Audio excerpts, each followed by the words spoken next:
Strat. We are the marketing agency for companies who are serious about growth, and we drive a lot of traffic and leads and close sales through content. So we are here today to talk about content, and I have Tyler with me who is enjoying his meal first, and we're going to switch off where we talk about different roles that we play at Simple Strat.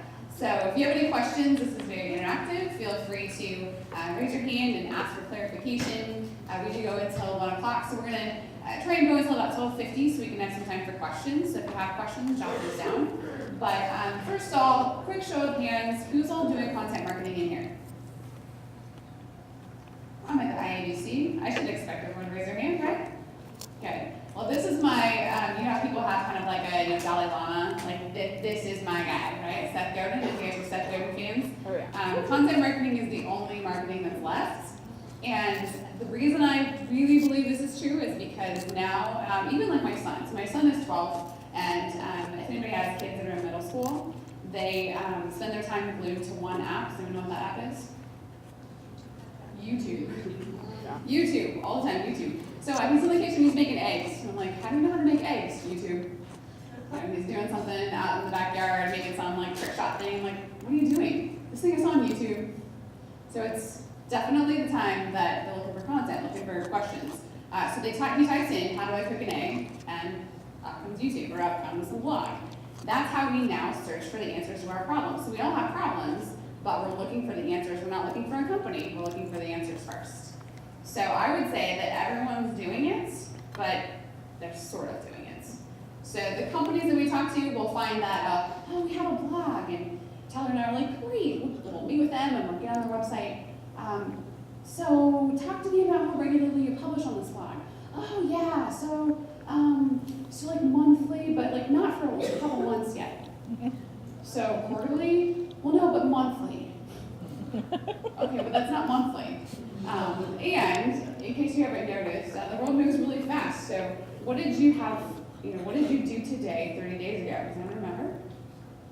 No, because it just moves so fast. So fresh content has to be created. So if you create content once a quarter, accidentally, kind of on purpose for monthly, you're not really doing content marketing. And the other thing is, if I say, hey, would you like to have this gift? And you say yes. And I don't say, what's your name? Can we connect? Let's talk a little bit further. What do you use this gift for? I've now just given you something for free, and you're like, great, she's an amazing person. Walk away and never talk to me ever again. So content has to have some purposes for us to be able to follow up and actually get the contact information with good reason, not like, let me ask for every single thing. You guys ever been on a form where you have like 12 fields, you're just asking for like a simple ebook, and they ask you about where you went to high school and like, what's your dog's name? Not appropriate.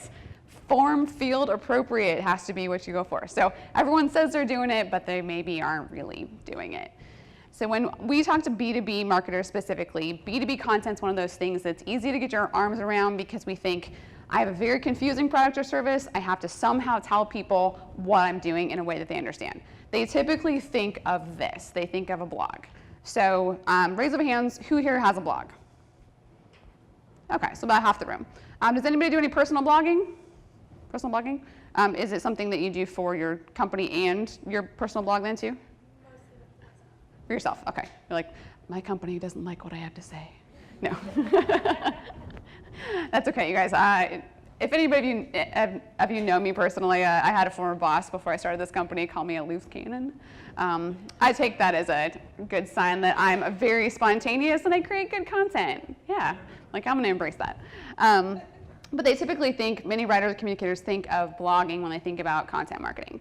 And so we're here today to talk about content and the whole scope of content, because this whole presentation is about killing it with content, and it doesn't mean you guys need to be blogging every day. Like, that's not the answer.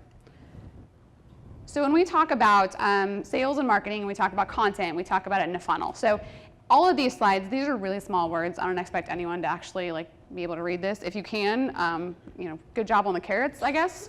But if you can't read this, basically what it walks through is the different types of problems that exist at the different parts in the sales and marketing funnel.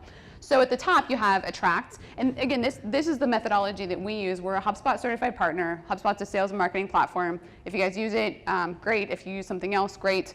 But on this here, the attract phase, we have you might hear things like, our website isn't optimized for traffic. We're not getting traffic to come to our site. We'll see this for two things. One is you're not optimized for traffic for the keywords or the problems that people are having. So for instance, there's an industry, so legal, for example, like if there's a specific type of law you do that is very, very specific, you might be referral based. Okay, so you might be referral based once they get to the point of that need, but they might not know what the need is before they actually get to that. So for us, like the problem might be, Allie, I think we need SEO, we just need more traffic. Okay, well let's dig into that and figure out what's going on there. You have companies that are ranking for relevant keywords, you have business lacks a steady flow of visitors from their website. On the convert phase, that's if you've ever downloaded any sort of ebook or you've opted into a video series. Maybe even, I'll show you an example here shortly that's B2C. Any women in here ever sign up for Baby Center's Mom Watch when you were pregnant? And it sends you oh, now your baby's the size of a pear and then a watermelon or whatever. I don't think mine was for a watermelon. But that's content marketing. That's how that works. And so then at the convert phase is when you actually are going to give that information. And nowadays, the convert phase might be something like you watched a video. So you might not even give them the information, but you've converted on their, let's say, Facebook page. So you can actually target people on your Facebook page based on how long they've engaged with your content. So that's a good example of a convert. Other problems that you might have in the convert stage is you're not getting enough leads from expensive purchase lists. So purchase lists are still a good opportunity to get in front of the target audience. You figure out you want businesses that are 5 to 20 million, you want them to be the CFO, whatever the parameters are. But if you're not getting qualified leads from that list, that's going to be a problem that we want to help solve with content. And then the close. So lack of visibility into which marketing efforts are working and which are not. This is still a pretty big problem. We have so much data. Anyone feel like we've talked about big data for so long that no one still really knows what they're doing with it? I feel like that every day, where we have Facebook over here, we have email data over here, we have research data over here, but there's no way for people to really kind of put it into the same platform. Again, as HubSpot users, we have a platform that does a lot of that, but it doesn't do everything. So we do help people figure out do you need to get it in one dashboard? Do you need to be using a dashboard builder so you can get all your stats in one place? And then when you look at that data, what do you know? What are you realizing from that data? What do you want to know? So in the close stage with content, we'll find things like, we keep losing to competitors. Why are we losing to competitors? Okay, that's a problem. How do we solve that with content? And then in the delight stage, people become customers. If you guys have been in marketing for any given time or communications, how often do you forget about going back to your current customers and actually upselling them in a way that provides value instead of going out and finding the new sale? So if you have current customers who are really bought into what you do, they probably still have questions that you can answer in your content process. You might have lack of referrals, they're not repeat purchasers, and maybe the word of mouth isn't there. So those are all things that we talk about addressing when we talk about content, because it's really about business problems. So as a quick Google search, like my 12-year-old son does, I just typed in creating content because I thought, okay, if you're new to this role and you type in creating content or tips for creating content, okay, I get what I would consider really, really high level results that aren't going to help me whatsoever. So creating content for YouTube, you can't just create content. You have to be a lot more specific than that. So out of all of these tools on here, I will tell you that as we talk to companies, they're probably using maybe 3. So we look at blog posts. Blog posts are going to be your stereotypical, I'm going to write about a topic, I'm going to educate my audience, I'm going to put it on social media and hope someone clicks through it, put it in my email newsletter. Social media, that is a kind of content. So I want to say probably 7 or 8 years ago, when social media companies were finally like, okay guys, the president gave us the okay to have a Facebook page. And the marketer's going, great. And then all of a sudden this panic set in. What are we going to say? And that's still the conversation that's going on today, because it's not about the medium, it's not about social media, and it's not about using it like you would as a human, because you're not going to maybe be as, some of the habits you have as a person on social media might not be what you do on as a business, but you have to create content to keep people coming back to that Facebook page. And all these things work together. So videos, who here is doing video marketing on a regular basis And I'm gonna say Ryan Cole. You can raise your hand. Who's here doing, like weekly video? Anyone doing weekly video? You guys, the Game and Parks, you guys doing weekly? Awesome. Monthly video? Maybe. You're like, does it qualify if I do Instagram Live? Yes. Yes. So video, we heard this in probably 2013. I think that's what the official, like, this is the year of video. And all of the research suggests that it's never not been the year of video, but now more and more the preferences on social media and all the platforms, we want to watch a video. But that doesn't mean that you just pull out your camera and start filming. You actually have to have a method to your madness, and you have to know what you're doing with that video. And then to take that content a step further, how do you track results from that video? That's hard. So we're going to talk through that a little bit today. State of reports. Again, if I publish an article about how to market your company on social media, I could do a pretty good job writing that article, and you guys, if you know me, you might read it. But anybody outside of my circle is like, I've seen that, I've read that blog post, I've seen it 12 different places. How do I make that unique? So a state of might be if everybody in this room answered 5 quick questions at the end of this presentation, and then we published a state of video marketing for IABC members in Lincoln, Nebraska, right? You'd all want to read that because you're an IABC member. So that's an easy way to create content that's not a blog post, but it's something that gives you a lot more credibility because you had a why behind the content creation. Stories are, who feels like the word storytelling has been thrown out so much that everyone still just doesn't know what to do with it, right? So the reason stories are important are they get you engaged in the brand. And I say, I'll point to you, Mike, you guys do a great job at Reliant of telling stories. But when you're doing content, you have to earn the right with your audience to tell the story. So think about it this way. If you're really bought into a cause, such as, let's say, the United Way, you're really bought into it, what's the likelihood that you're going to watch their newest video about, XYZ child who had some benefit from the organization? There's a pretty good chance, right? If you have no idea who the United Way is, are you going to watch that story? Probably not. So with stories, similar to like your grandpa who every time you see him, hey, I got a story for you. You listen because it's your grandpa and you've built that trust there. The same thing goes for brands. When you're telling stories, you have to earn the right to tell the stories and you have to earn the right to draw them in, and you do that through the different types of content. Case studies, these are still proof that you can actually deliver upon what you're going to do. Online courses, anybody opted into a 3-part course on anything that's free? Yes? What was the one you opted into?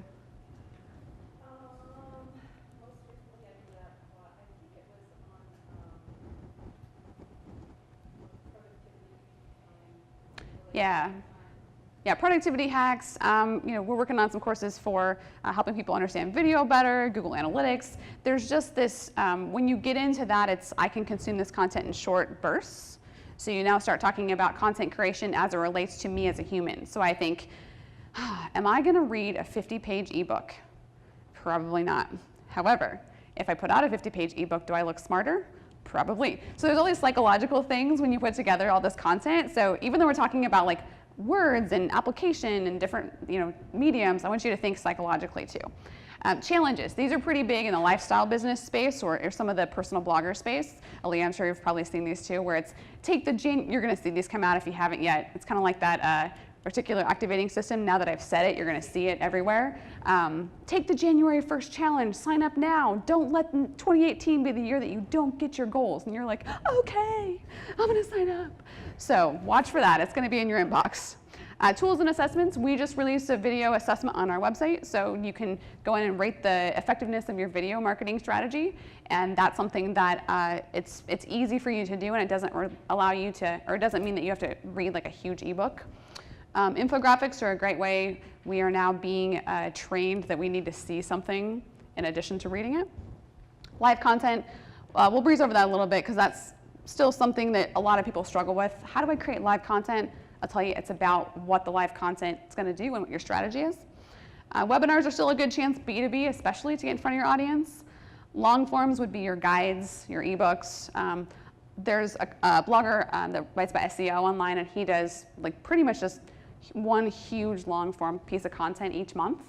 But it's it's scroll upon scroll upon scroll, and it's so action-packed that you almost have to bookmark the page, go there daily, do what he says, leave. Go there the next day, go to the next page. It's pretty awesome stuff. And then checklists. We have some of these on our website where it's like, what are the 10 things you need to manage your marketing? Make it quick and easy. We've noticed this being a thing that's flip-flopped. So people used to want ebooks and downloads and that kind of stuff, but now, man, I don't got any time. Just give me a checklist. Publish the entire thing on the page, but I just want the 5 cliff notes. Right? Go back to college when you're like, what do I need to pass the test? Just give me that. So that's what checklists are. And then I feel like Homer Simpson. So we just talked about all those things. It's like, oh, these ideas are so great. What happens is you get analysis paralysis, or you have this huge content strategy and it's so overwhelming that you don't do anything. So why don't more marketers measure what their return on their efforts are? Well, sometimes it's the executive team is like, hey, let's do this content thing, let's get started. And they don't really have any parameters for you. You don't really know what you're tracking, so that might be one of them. There needs to be an easier way to do that. And I'll tell you, that's one of the things that we found with companies that do it outside of a platform like HubSpot, or they're just doing it through WordPress. They're using Google Analytics, but they don't know that that post led to that inquiry, that led to that customer, and that customer journey is not easily tracked. So that's one thing that's still a challenge for companies outside of the platform. They just don't know how to do it, and they need someone to come in and help them. A couple others are too time consuming. So what are some more priorities? I would say that based on, we did a survey with, some of you guys may have taken it last year, but we did a survey with this group, and these actually are pretty close to what you guys said too. So creating more content, better understanding what content is effective, and finding more ways to repurpose content are the 3 things that are at the top of the list. Is that pretty much, is that your feeling today as well? Yeah? And even as a marketing agency, we feel this too. You know, we'll come to our content meetings, and our team, we kind of have these inside jokes, but every time we come to a meeting, we're gonna plan and execute on the plan, and then we leave with like 15 more ideas. Well, crap. What are we gonna do now, you know? So we gotta figure out how to strategize and prioritize and make that work. So this is the quick view at, if you're familiar with SEO, if you do any SEO in your job, this is the different types of posts that lead to the most amount of backlinks, according to this particular study from QuickSprout. And the list post, so the list post is like, let's say the IABC created a top 10 reasons to be an IABC member. And they got 10 people from IABC to contribute to that story. And then I reached out and said, hey, I've mentioned you, hey, I've mentioned you. Would you mind putting this on your website too? And that's an easy way to gain some backlinks. And quite frankly, you don't have to write as much because they're giving you the content in. So why should you stop blogging in 2018? Would you read that? Yeah, because conventional wisdom tells you I should be blogging. What is she talking about? So that tends to go over pretty well. Live examples. Okay, so this is a couple examples here, and then we'll get into some of the strategy and the building and the how, which Tyler is going to go through. So this is Johnson Baby, and this is an example of content marketing. So you might think like, oh, it's an app. Okay, guys, here's the news. Apps are content marketing.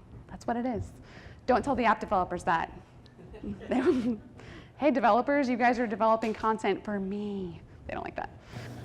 So track your business development. If you put in your email and create a password, put in your due dates or whatever, you then get into their list, and then they use your information to help create content, but they also use it in other mediums for their company. This is an example from our website. So I talked about that checklist. So this actually came out of a conversation with a client, and the client was, they asked me, you know, our marketing person just left, and I'm kind of serving as the interim person for now. I don't even know if I have access to Google Analytics. Like, is there other stuff that I should know? I'm like, yeah, there is. And I kind of rattled off a couple things, and he's like, well, is there anywhere that I can access that? And I'm like, no, but there will be. So we created this checklist, we created a blog about it, and now we actually find that a lot of companies that have 1 or less marketing people, or the marketing director tends to be a position that it's kind of like a 1-year or 2-year life cycle. The executive needs to know, these are the 10 things that you should have.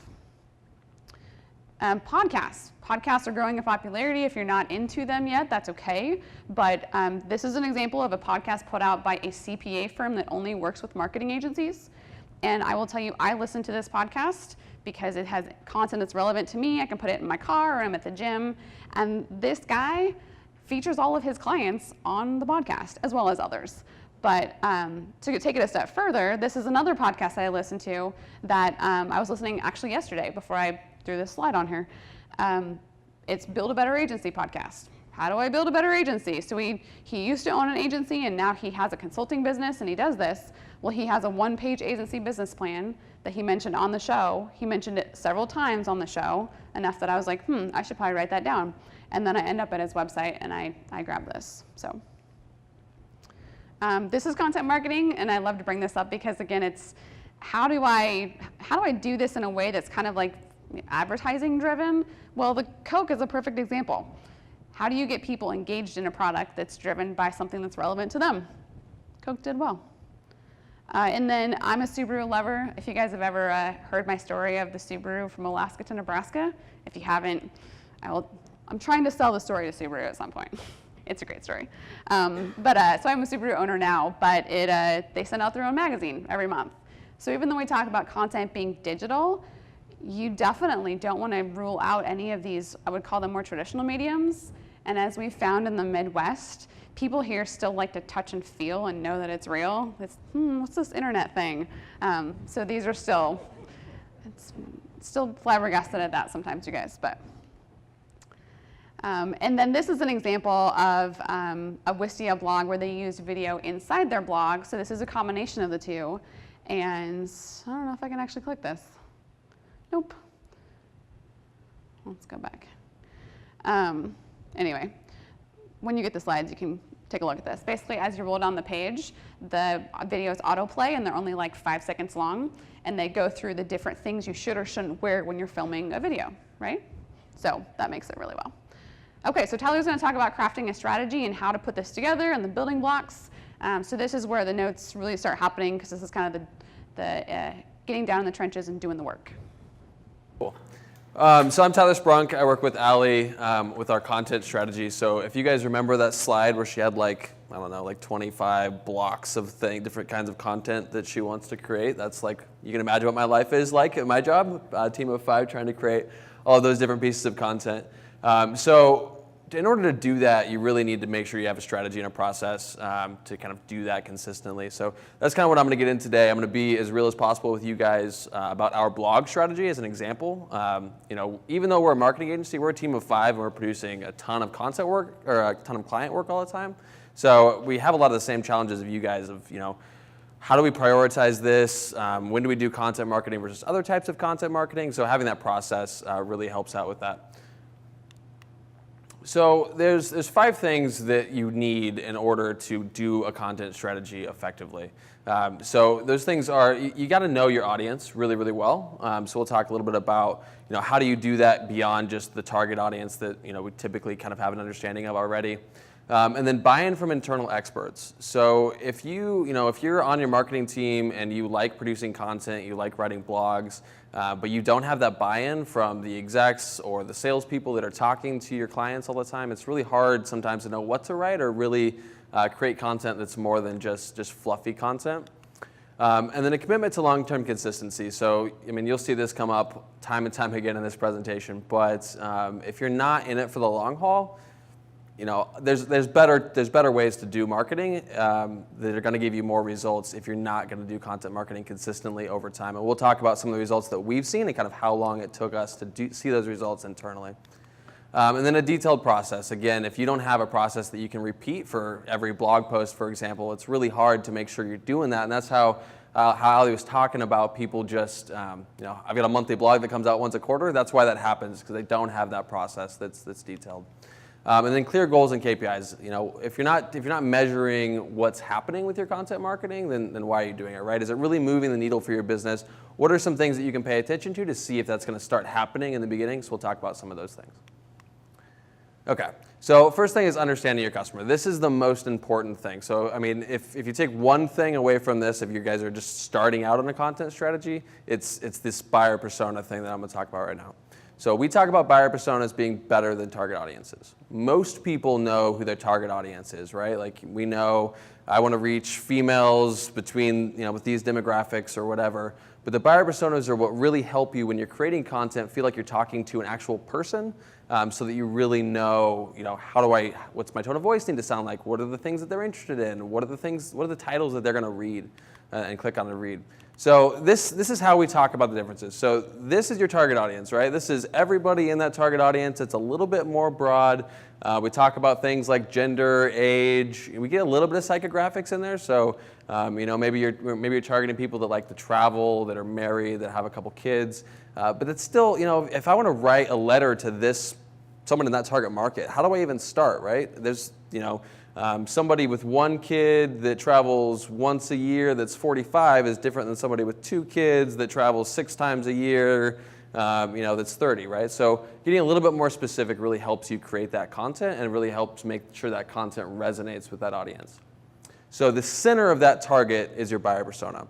So a buyer persona is a fictional person that's based on real data that you know about customers.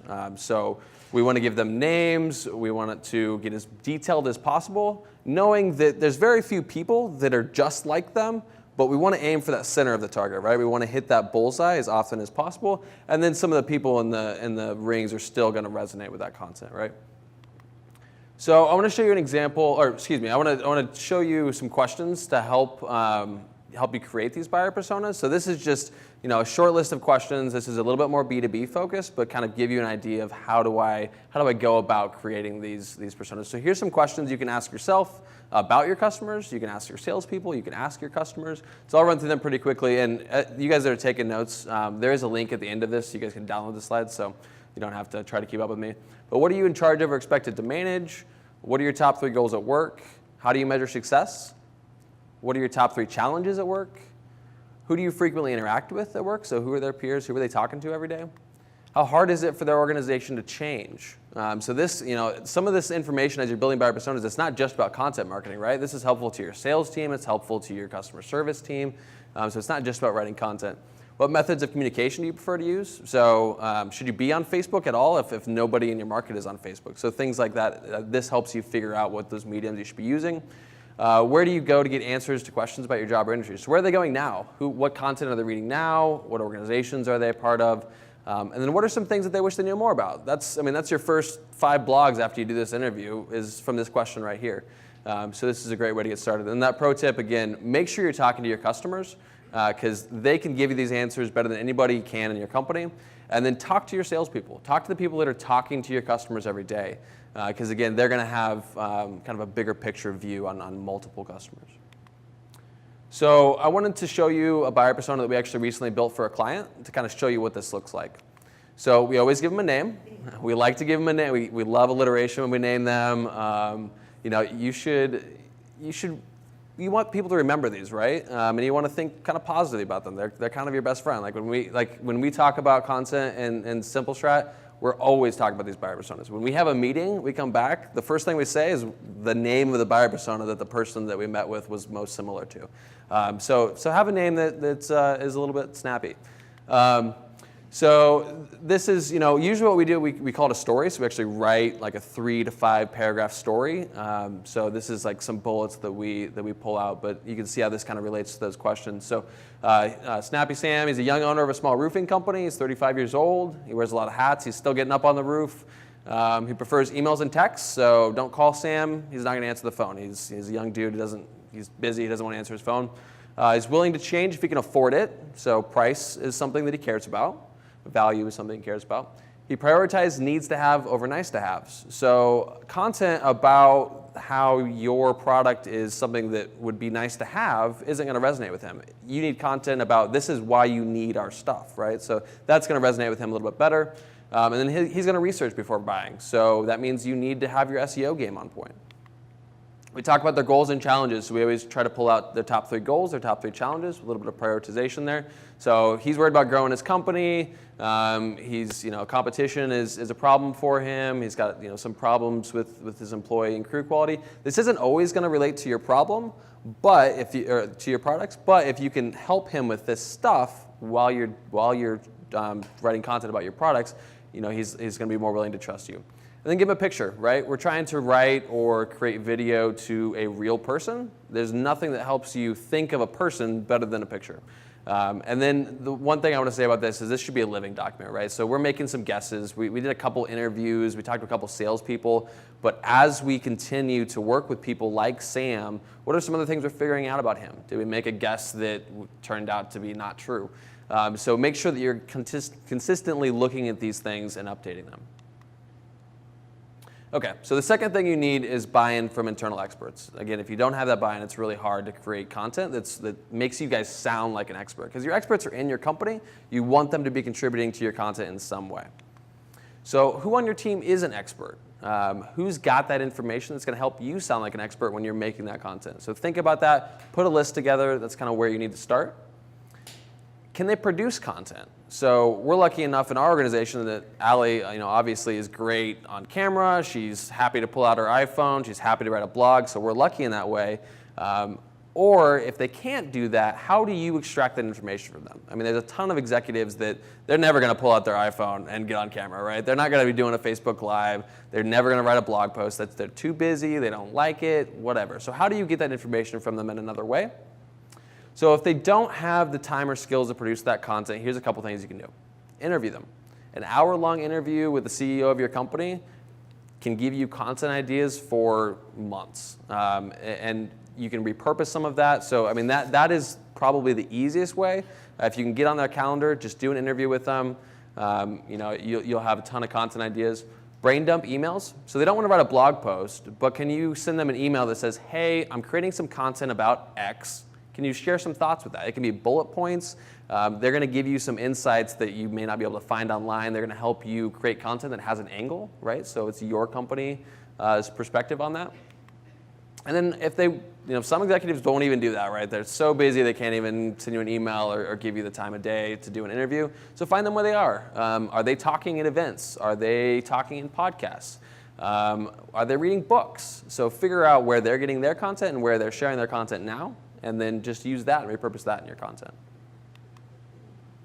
Okay, so the third thing you need is a commitment to long-term consistency. So this is where I'm going to get a little bit transparent and start talking about our experience with our blog. So I came onto the company in March. One of the things that I was responsible for was rolling out HubSpot. So we're now a HubSpot partner agency. In order to do that, you roll out HubSpot for your own marketing first. And in doing that, they train you up on best practices. And when we were doing a blog, our blog was once every other week. So we were once every other week. There was, some strategy around it, not really a long-term plan for content. So that's kind of what I was tasked with was implementing this marketing automation software and overhauling our blog strategy to kind of start with. So this is what that looks like. So it started in March, and this is basically the results of our, previous blog. So the green bars are traffic. The black line is actually more important. That's what I care more about. That is the conversion rate of traffic to leads. So how much of our traffic is actually converting to leads that we can then do some kind of sales efforts or some kind of email nurturing. So if our traffic goes up and that bar is at 0, that is nothing for me, right? So I want to see that going up too.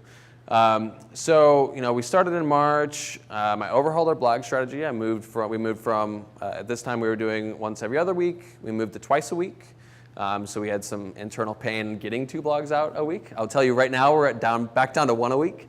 We did this, and then about halfway through June, I sat down with Allie, and probably some conversations you guys have had with your superiors before. The June bar when we sat down was probably around 200 or so for the traffic for the month. This is just organic traffic, so this is all traffic coming from SEO. This doesn't include anything coming from social or email or anything. This is just basically what people are typing into Google and finding us. So this was me, right? It's not working. We're spending way more time on our content. We've got no more traffic than we had before. Why is this not working? And I said, Allie, just give me a couple months. But I'm really like this. I'm like, oh, I hope it starts working. So then we sit down to do our content planning meeting. I think it was end of August or so. Stranger Things fans, this is how I felt all summer. Was waiting for those lights to light up, and finally I have something, right? So luckily, you can see we're seeing exponential growth in our organic traffic, and that lead. It's not where I want it. I want it above 2, but it's going up, right? And so it went down a little bit in October. We'll talk a little bit about why that is and how to get that up in a second here. But so that was us. So how do we go from a blog every other week to 2 blogs a week, now 1 blog a week, plus all of this other, you sell those boxes. How do you do that? What does that process look like? So you need 5 things in that process, I think. So a process for planning. So how do we plan this content? How do we come up with ideas? A lot of times it's the hardest part, right? What do we write about?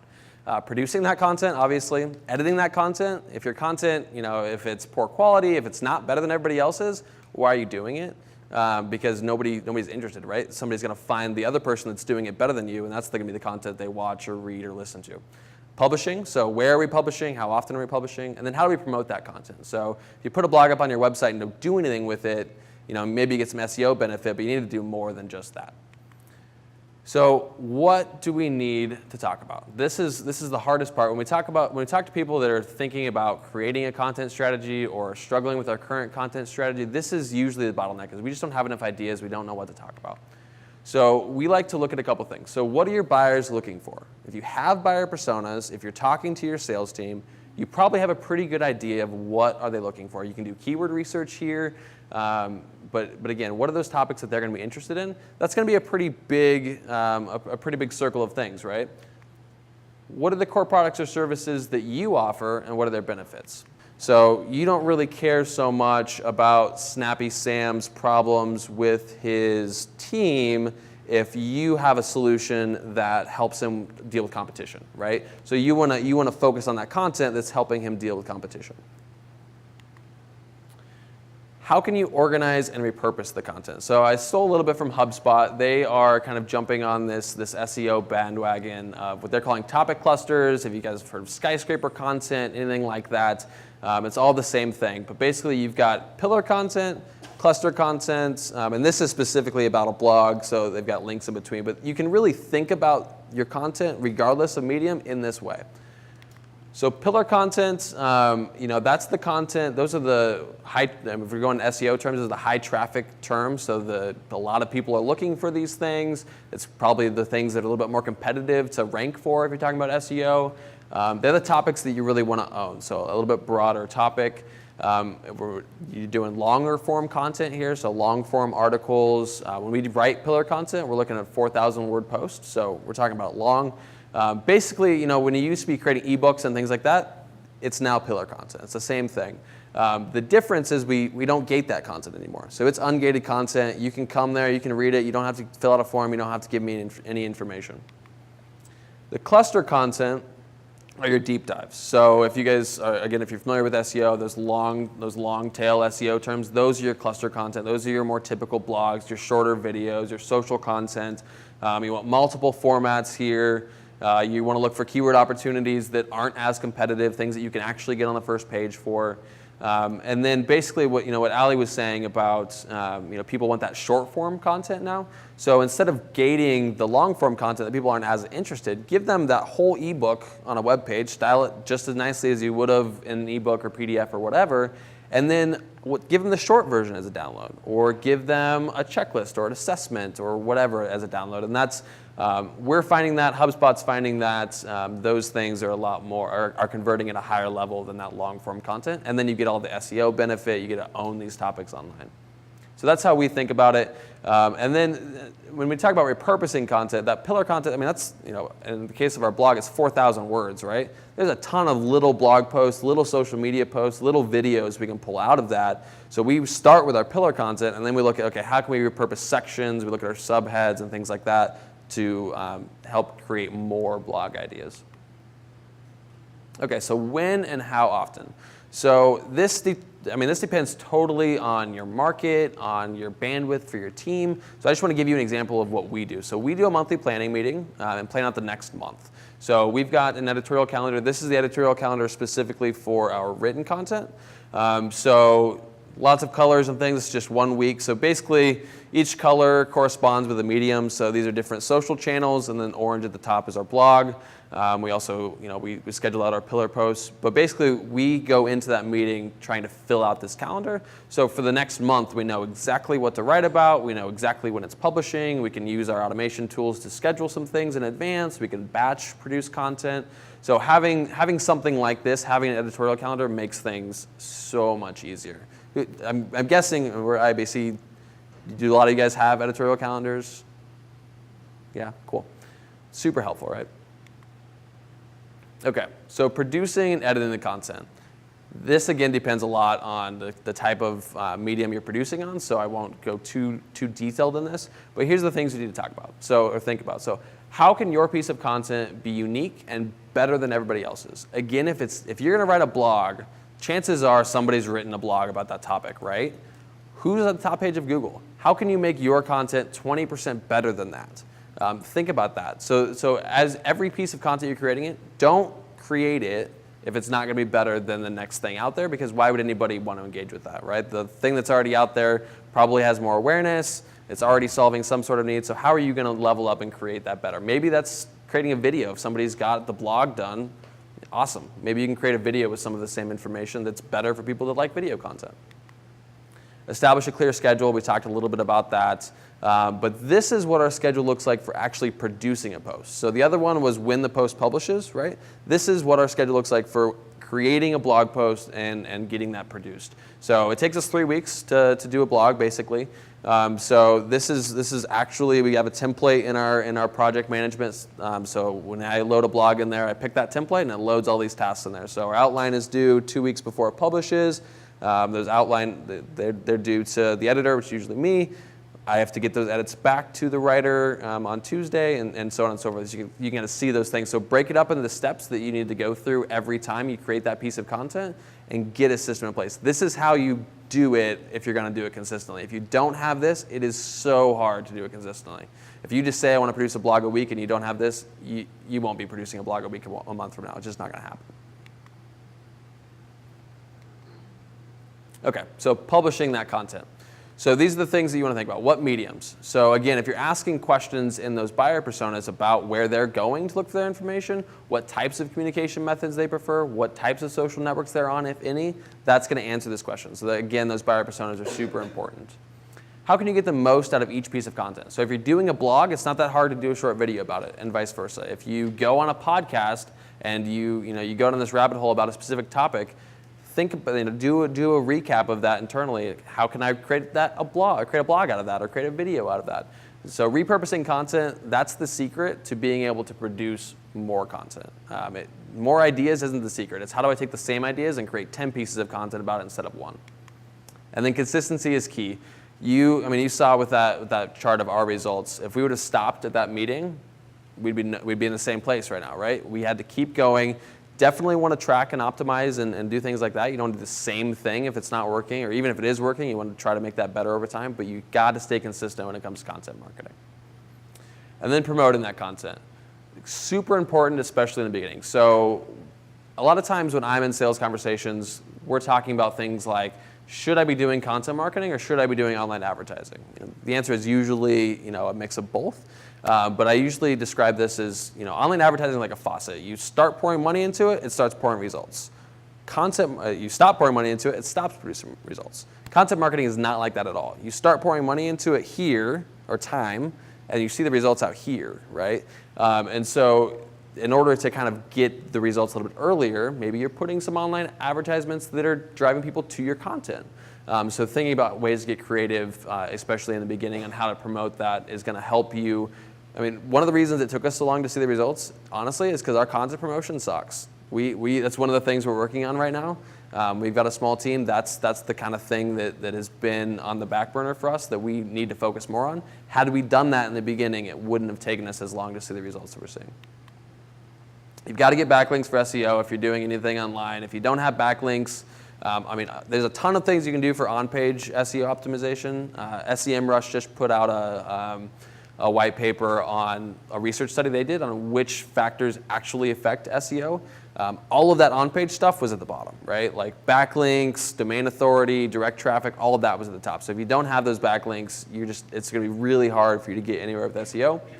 Promote via social, yours and others. So on your accounts, obviously you want to promote whatever content you're producing, but how can you get other people to share that? So maybe you're partnering with other people to create a piece of content and tapping into their network on social. This also applies to email. And then speed things up with the paid strategy that goes back to a little bit what I talked about that first thing. So if you're not seeing those results and you've got a manager saying, hey, where's the results? Putting some money behind some of those posts on social, or putting some ads out that drive people back to that content, especially the pillar content, the content that really talks about what you guys do. That's really going to help. And then this is a pro tip. So in the beginning, if you're reaching out to people that don't really know who you are, you're trying to get backlinks, over time as you establish those relationships, it gets a lot easier. But in the beginning, the easiest way to do it is write a post about them. So maybe you're writing a list of top 10 whatever, and those 10 examples are taken from other people's companies that you want them to share your content. Share that article with them. They're going to share that content every time because you talk about them in a positive way, and then you start to build that relationship with them that they're going to start sharing other content that maybe you guys care a little bit more about.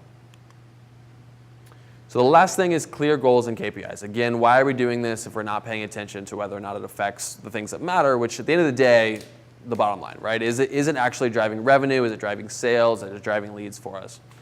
So start out with goals. It's hard to know whether your stuff's working if you don't know what success looks like. So I'm sure everybody's probably familiar with SMART goals, right? But it's always a good reminder. I feel like that needs to be in like every marketing presentation, right? What are your key performance indicators? So what are the things that you care about? Sometimes more importantly, what are the things that your boss cares about, right? So these are the things that we look at for our blog. So organic traffic, leads, inbound customers, and then what's the conversion rate from traffic to leads, and what's the conversion rate from leads to customers. So all of those things are things that I'm watching almost on a daily basis. And why? It's because what gets measured gets managed, right? So if you're not paying attention to it, it's hard to improve it. If you don't know how it works, it's hard to say, I'm going to do this and see if it works better. So test things, track things, and optimize them. Figure out a way to get in that loop, and that's going to make your results just go up over time. So last thing I want to look at, so any HubSpot users in here?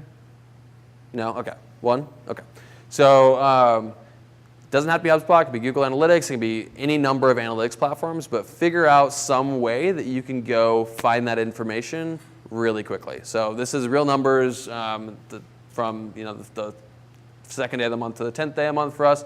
So we've got the dotted line is our goals. So we've got our traffic, how much of that traffic, how many leads we're getting from that traffic, and then how many customers. So no customers in those 10 days. So dotted line is the goals.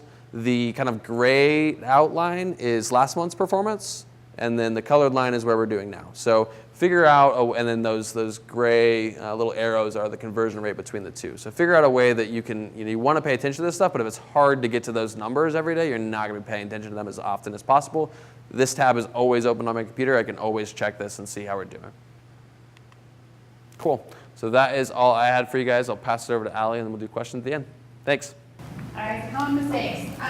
So one of the things that our dashboard also doesn't take into account, so if you guys do a marketing and sales kind of partnership, so if they get into the sales platform and then ultimately you close a sale from that, in the business that we're in, the sales cycle is typically longer, so no one typically calls up and says, hey, we need to purchase a $5,000 content strategy tomorrow.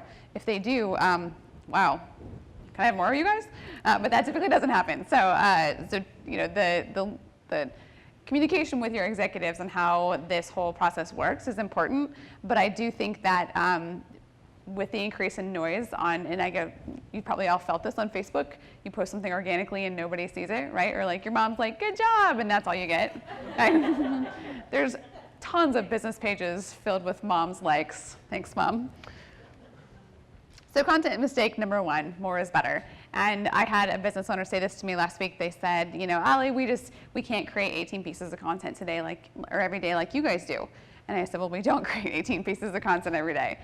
So there's a lot of tools and tricks that you can use to create more content, but I will say that Disney did it best because they've learned how to repurpose like a boss. You have a Disney movie, and if you guys have any daughters specifically for the princesses, all of a sudden you're in the store and they have fruit snacks and they have cereal and they have Barbies, and I mean, it's like all of a sudden now you're buying stuff that you never would have bought before because it's got a princess on the box.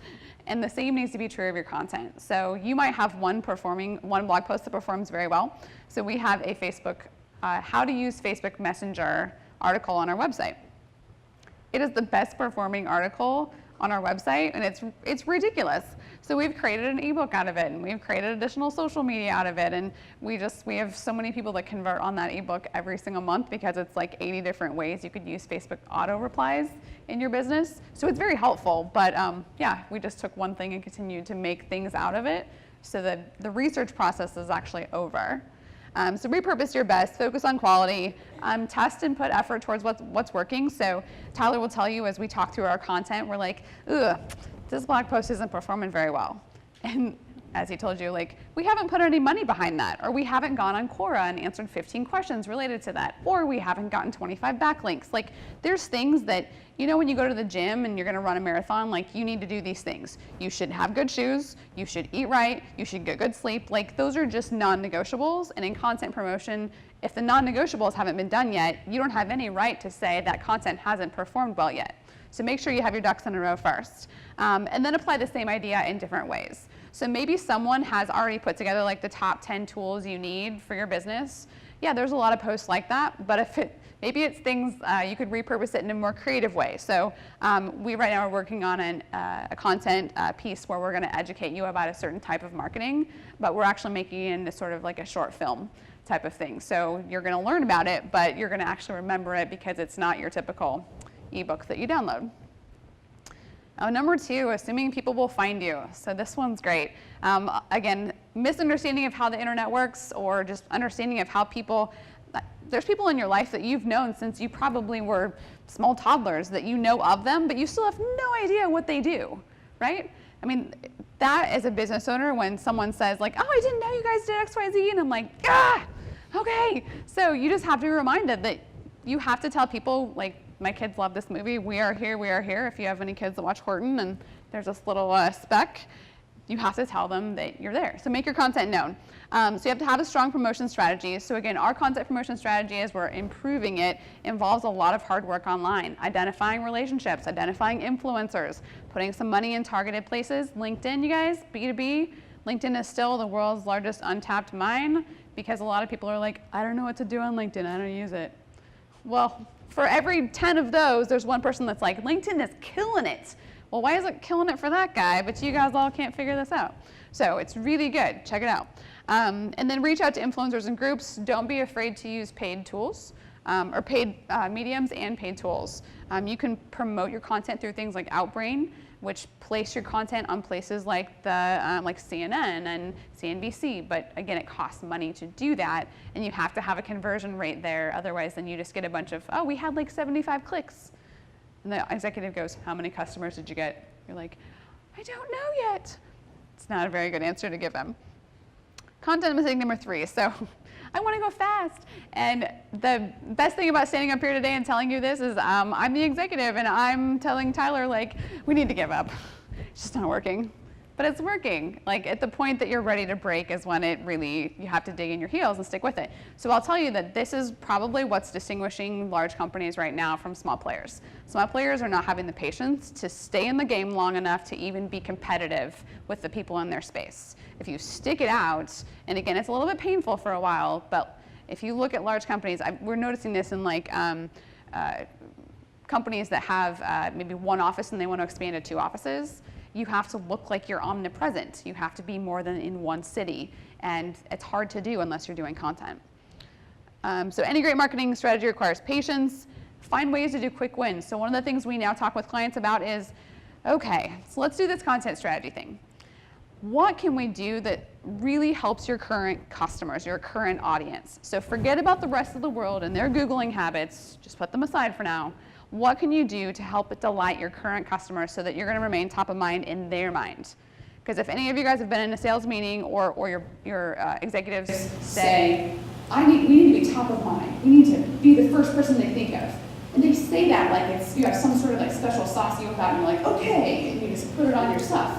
I should make top of mind sauce. Because like I'd be a millionaire, it would be great. But you can't do that, so you have to find ways to have quick wins. And then best practices. So know the best practices. Like you're going to hear from us as well as others that it's going to take 3 to 6 months to get results. So when you're talking with your team, hey guys, we're in this for 6 months. We are in it for 6 months, okay? So sort of like if you've ever done like Farrell's Extreme Body Shaping, like you are in it for what, 8 weeks? Like you are in it, right? And if you fall off, like they will come find you at your house and be like, it's time for you to come back. You guys back there? Farrell's, yes?